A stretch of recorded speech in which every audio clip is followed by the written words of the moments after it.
goes the nose. Rob is bouncing around as he gets up turbulence off those jets, wing jets. And it'll bounce that airplane around. They're 3/4 of the way through that beautiful formation barrel roll.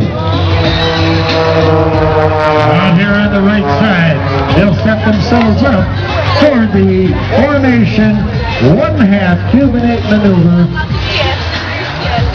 or they'll just bring it around in a nice graceful turn.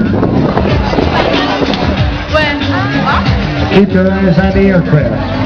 Up into the vertical for the 1/2 Cuban 8 turnaround maneuver.